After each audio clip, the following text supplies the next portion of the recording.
In 1974, Steve Jobs came to India in search for the Enlightenment, and 7 months later he was able to figure out a philosophy that helped him build Apple into a trillion-dollar empire. The current market capitalization of Apple is almost $3.5 trillion. That's a whooping number. So what exactly did he figure? Let's see in this video. At the age of 19, Jobs was feeling lost after dropping out of college. So he headed straight to Delhi, hoping to discover his life's purpose. But his visit to India or Delhi was far from what he expected. He survived on local food, meditated in isolated caves, slept in abandoned buildings. But his failed quest led him to this concept called prajna, which is a Sanskrit word and translated in English as intuitive wisdom.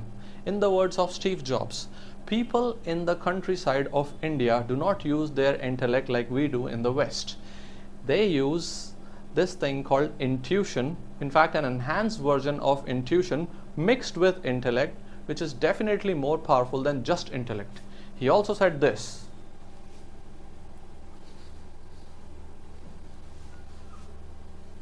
have the courage to follow your heart and intuition. They somehow know what you truly want to become. And this became his signature approach. He started making decisions based on his instinct. Even when sometimes those instincts seemed to defy the current market trends, he trusted his own compass. In his own words, and I quote, "This approach has never let me down, and it has made all the difference in my life." Living among Indian villagers, something else caught his attention. That is, their ability to find joy in simplicity. No access, no fancy gadgets, just the essentials. And this later on became the philosophy of Apple, in fact. In his own words, he quotes, "Simplicity is the ultimate sophistication. It takes a lot of hard work to make something simple, to truly understand the underlying challenges and come up with elegant solutions. It's not just minimalism or the absence of clutter. It involves digging through the depth of complexity. To be truly simple, you have to go really deep. You have to deeply understand the essence of a product in order to be able to get rid of the parts that are not really essential at all." To Steve Jobs, every feature, every detail, and every pixel had to earn its place. If something didn't serve a clear purpose, it was out. This was the philosophy of Apple. No clutter, only focus and clarity. Listen to his own words.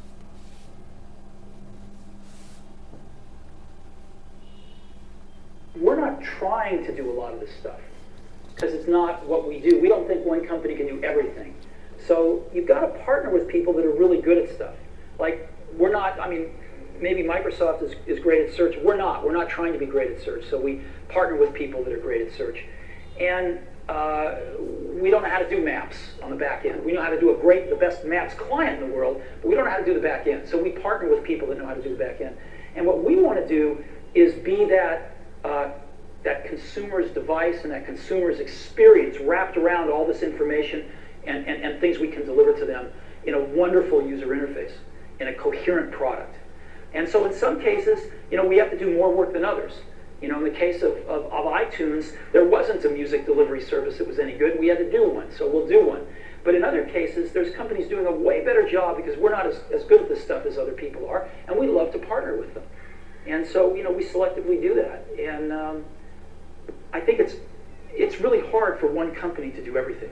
Let's talk about entertainment. You're both in entertainment. Entertainment is important to both your companies. For your music right now, and as you get into Apple. Steve Jobs believed that technology should serve people and not complicate their lives. Look at Apple products. It wasn't just about looking pretty, It was about making technology accessible to everyone, and that so simple that anybody could use it. Here is another clip from another one of his interviews. Let's have a look. Let's hear him out. And we, of course, want to continue to sell more and more and more computers. The key to that will be to make the computers easier and easier and easier to use. And the way that that's going to happen is we're going to be spending more and more of the computer power in the box to adapt the computer more to the way people are familiar with doing things, so that people have to adapt less to the way computers do things. And therefore, it will require a more sophisticated computer. That's the paradox in our industry right now. To make a computer simpler to use requires a more sophisticated computer. That's part of the reason the home market doesn't exist yet, because if you think about it, the home user needs the easiest to use computer, therefore the most sophisticated, therefore one of the most expensive. So we expect prices not to come tumbling down in the next few years, but actually to you'll get more computer power for the same dollar. You might even see prices increase a little, but the computers are going to get dramatically easier to use. And these two philosophies, Prajna and simplicity, has what made Apple different from the other companies. While other companies added more and more features and complicated their products, Apple did the exact opposite. They simplified, polished and refined their product to ensure the best and the simplest user experience, and this has done wonders for Apple. And here is a graph that proves my point. Look at this growth graph. Under the tenure of Steve Jobs, Apple market capitalization shot up. And here at Wavstock as well, we took these lessons to heart and created courses that are simple, easily comprehensible and effective in every walks of life as far as the soft skills part is concerned. The link to all the courses that we offer at Wavstock are at the description. Thank you for watching this video. Until next time, cheers.